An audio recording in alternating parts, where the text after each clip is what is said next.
परछाना चालेली सासू सोहागिन हो, परछाना चालेली सासू सोहागिन हो, परछाना चालेली। थाली में हल्दी चावल चुमेली भाभी हो, थाली में हल्दी चावल चुमेली बुआ हो। बहुअर स्वागत बा उतरा तू हाली हो, बहुअर स्वागत बा उतरा तू हाली हो, बहुअर स्वागत बा उतरा तू हाली हो, बहुअर स्वागत बा। अरे जान जाई बुची, कौन ऐसन दुनिया में हित नाता होई जे बियाह से पहले ही लड़का के नौकरी लगा देवे, ओकरा बाद खूबे दान दहेज दे के राजी खुशी से बियाह करके विदा कर दी। अरे आज के जमाना में ना श्रद्धा करे वाला के कोनो कमी नहीं थे। एकदम ठीक कहनी है रउआ। हमरा बेटा के ना नौकरी लगा के उ लोग हमरा परिवार पर बहुत बड़ा एहसान कैले वालों। समझ गई नी, राउर समझी भगवान नियन बाड़े बाना। बेटा के नौकरी मिल गई, हमार सारा परेशानी दूर हो गई। हमके तो डबल खुशी मिल गई, पहला पतो है और दूसरा बेटा के नौकरी। समझला लोग, तहार परिवार में सुदामा और उनकर परिवार में कृष्ण। ठीक कहानी है पाऊ। जानतनी हमरा बेटा के अंगूरी में 3-3 गो सोना के अंगूठी मिलल बा और गाला में 3-3 गो सोना के चेन और का सामान मिलल बा, हमरा तो नामे नहीं के पता। हाँ, वो समधियाना दामाद बाद में छलकावा और अपन श्रद्धा पूजन करावा। बढ़िया खाजा भेजले बड़ी। ए रागिनी, आंगन में का होता हो? भाभी के देखे खातिर सब बैठल बा। हाँ तो जाके दिखाई। अरे हम अपना सुनर पतो के ना पहले हम मुंह दिखाई करब। चल चल चल।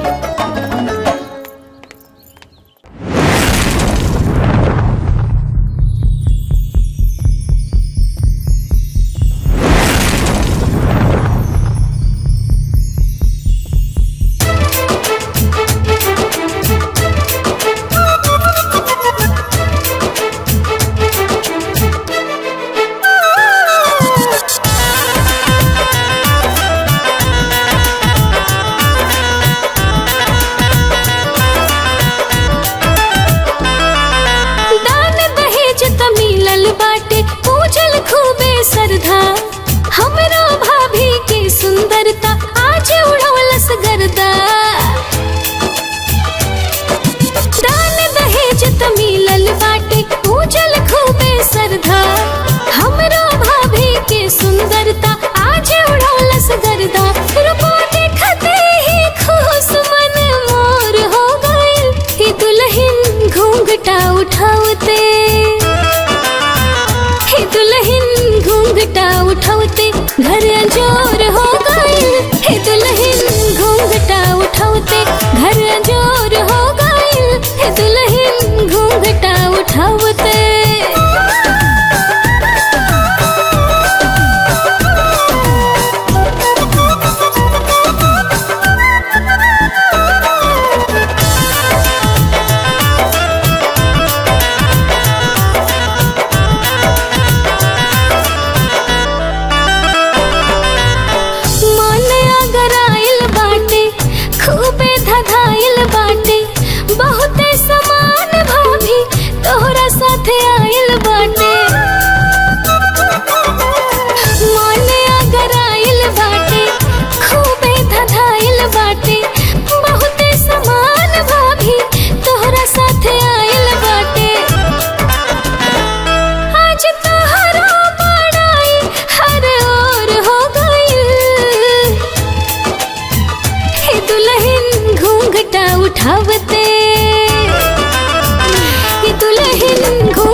दुल्हन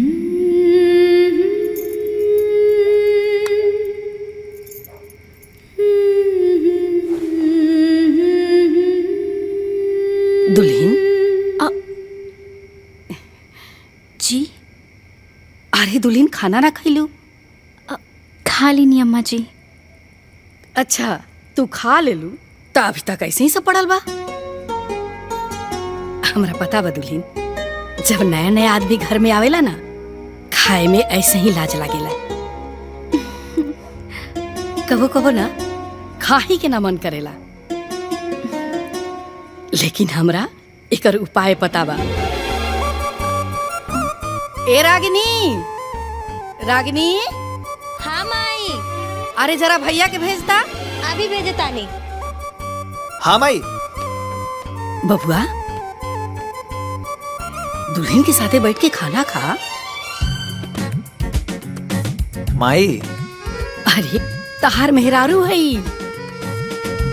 इतना असहज होखला के जरूरत नहीं के। अरे ना ना माई, हम तो हम तो कुछ ना, चला चल के बैठ के खाना खा। ठीक ठीक बा माई। चला।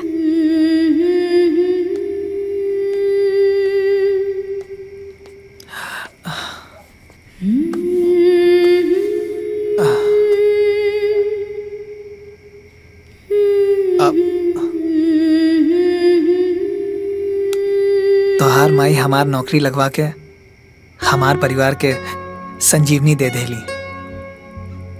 हम और हमार परिवार बहुत भाग्यशाली बा तोहरा के पाके। तू खुश बाड़ू ना हमरा घरे? ये हमार घर ना हा का? ना ना, ये तोहरो घर है। तू छुप के फोटो खींचे तारू? हाँ भैया, ये फोटो तो यादगार बनी।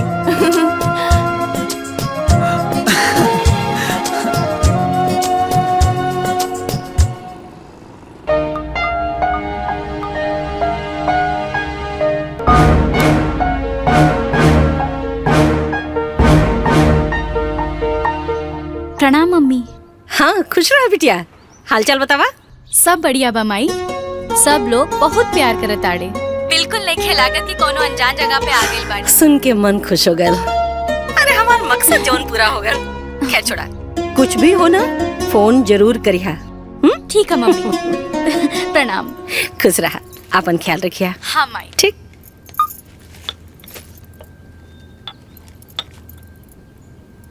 मालकिन, हाँ एगो बात पूछी का? पूछा। नौ लइका रवा बिटिया लायक रहे ना वो परिवार, फिर भी रवा गीता बबनी के बियाह वो घर में कैनी। ये बात कुछ बुझाइल ना। लल्लन ऐसे बुझा कि यदि वो परिवार हमरे बराबरी के रहित तो हमरा सामने झुक के कैसे रहे।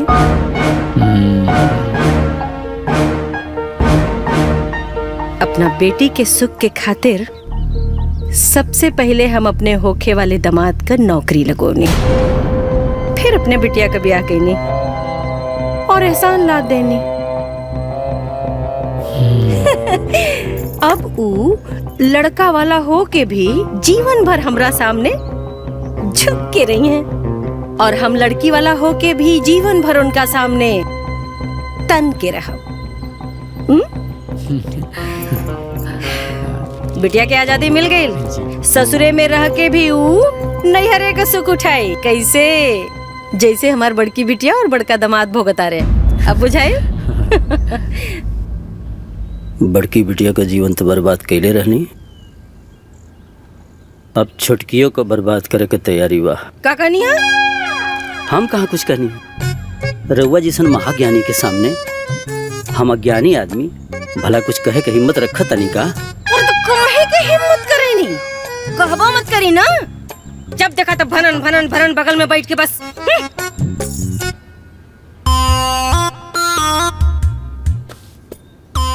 माई बाबू से बात कैले रहो। देखिए, आपकी माँ चाहे जो भी बोले, बाकी होगा वो है जो अब मेरी मम्मी ने कहा है। अरे हम कहाँ ना बोलने हैं?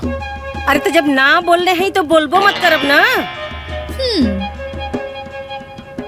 और दामाद जी एक बात याद रखी कि यदि हम रउआ के रउआ परिवार से अलगे ना कैले रहती ना तो न तो लखनऊ में मकान बनल रहत और न तो गोरखपुर में जमीन किनाइल रहत, ठीक ना? जी जी सासू माँ। अब मम्मी इनको मना कर दो, आजकल कुछ ज्यादा ही अपने घर वालों से सलाह मशवरा कर रहे हैं।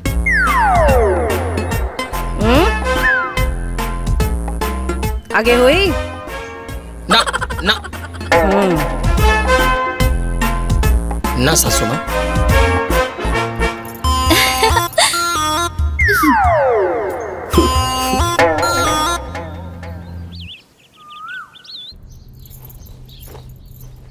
दुल्हीन, जी मम्मी।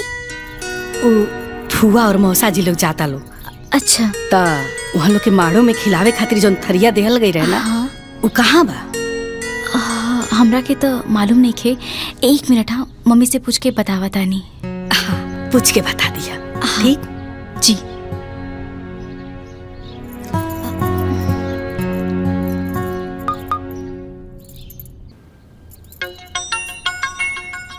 अरे अब का? हाँ बोला। हाँ माई। हाँ ओ फूफा जी और मौसा जी के माड़ो में भात खाए वाला थरिया कहाँ बा? अच्छा अच्छा सुना, वो जौन बड़का बक्सा देले ही तोरे के, ओमे 2 जगह थरिया है। एक जगह पितरी का और एक जगह स्टील का। वो स्टील वाले में से निकाल के दूसरे देता लोगन के, और दूसर का के चुहिया मत।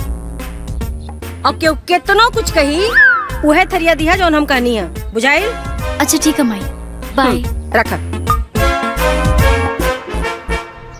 का हुआ फिर कब आईबू? जैया नया खबर सुना देबा ओही दिन दौड़ के आई ए बबुआ। हाँ दीदी, आगे आगे रहुआ पहुँची, ओकरा पीछे हम पहुँच जाए। अरे रहुआ ली।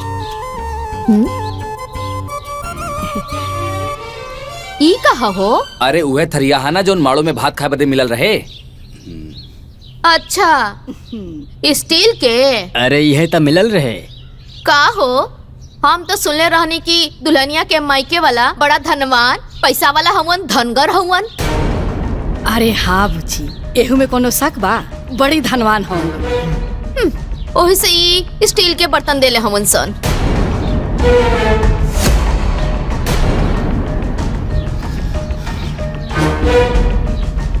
अरे ये दीदी, देखले नहीं की? हाथी के दांत दिखावे के कुछ और होला और खाए के कुछ और। सही कहा तारू।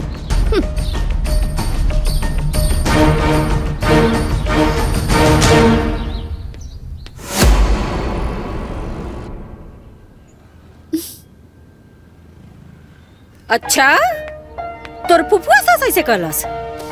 हाँ माई, और फूफा जी के साथ मामी जी भी हाँ में हाँ मिलावत रही। अच्छा तनी अपना सास के फोन देता फोन अपना सास के। ठीक बा माई।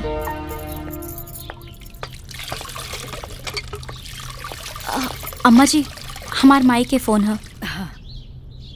स्पीकर पे लगा दा। प्रणाम समधिन जी। का है समधिन जी? मने राउर बड़की ननद के ऐसा ही कहे के चाहिए का? अरे हम चाहे बड़का घरे कहीं चाहे छोटका घरे का, और चाहे हम स्टील का थरिया देली चाहे सोना का, हमार न मर्जी। वो क्यों नहीं बोले वाला जी? अरे समधिन जी, अगर ऐसा बात बता हम रउआ से माफी मांगत नहीं। नहीं मने हम बिटिया वाला बानी, अकर मतलब ही नहीं ना कि केहू कुछ बोल के चल जाई। सुनाता ना हमार बतिया? अरे ना ना समधिन जी, ऐसा ना होई, रउआ नाराज मत होई। नहीं तो बड़का देखलू।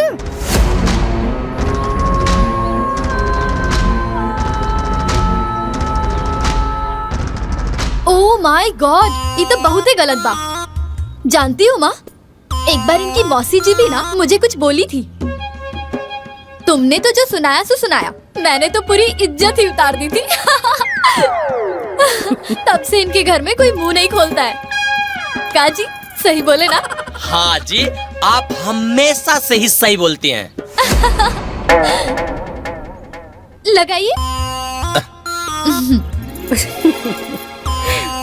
हे भगवान।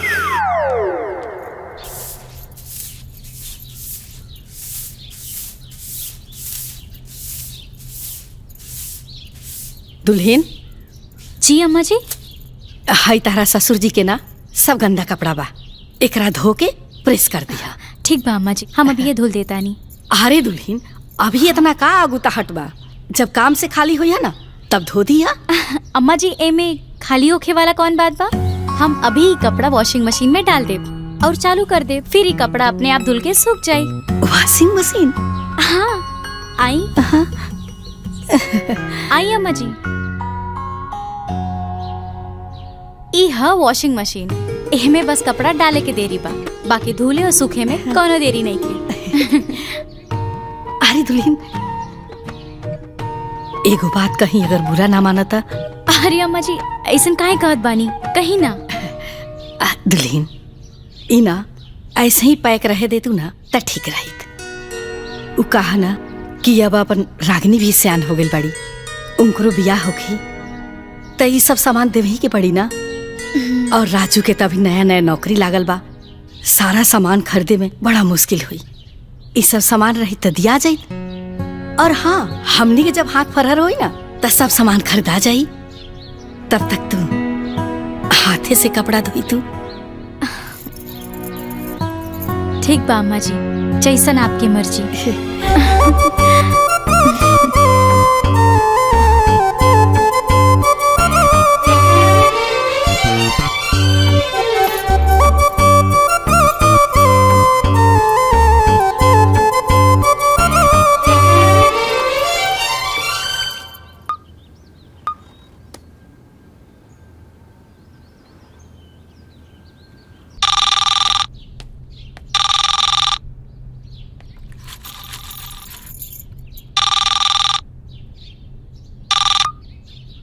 हेलो। हाँ माँ जी प्रणाम, हम रागनी बोला तानी। खुश रहा। गीता कहाँ बाड़ी और कैसन तू फोन उठोले बाड़ू? उ का है ना भाभी चापाकल पे कपड़ा धोवत बाड़ी, एहे से हम फोन उठा लेनी। हाँ कपड़ा धोवत रही? अतनी उनके पास फोन लेके चला ना, बात करावा तनी। ठीक बा, देत बानी। भाभी ली बात करी, राउर घर से फोन आयल बा।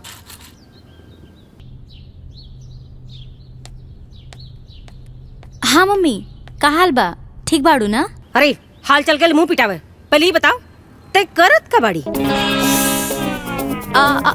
मम्मी ऊ कहा कि थोड़ा सा कपड़ा रहल, उहे धुलत रहनी। कहे वॉशिंग मशीन का हम शोरूम में प्रदर्शनी लगावे के देले बाड़ी कि तू हाथे से कपड़ा धोता रही? जाके सारा कपड़ा मशीन में डाल।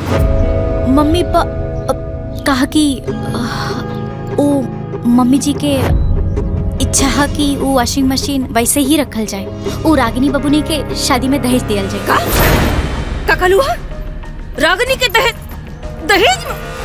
अरे दिमाग खराब है उन्हन करे कि पगलागल बड़ा सरे। कोनो भी सामान में अपने बिटिया के सुख खातिर देले बड़ी, उनकर बिटिया के दहेज देवे खातिर ना। मम्मी जाय देना। देता फोन अपना सास के, हमहू देखता नहीं कि कैसे पतो का सामान देवल जाना है उन्हें। हम बाद में अम्मा जी से बात कराई। सुन, ज्यादा गतिया मत बन, बुझाइल ना? अरे तक कपारे पे चढ़ के बंसी बजावे लगिया तो समझ में आई तो रखे पगलेट कहीं का। शुरू में टोका टोकी जरूरी होला, बुझाइल? चल फोन दे अपना सास के, बात करो हमार। प्लीज मम्मी प्लीज, बात यही खत्म कर देना प्लीज।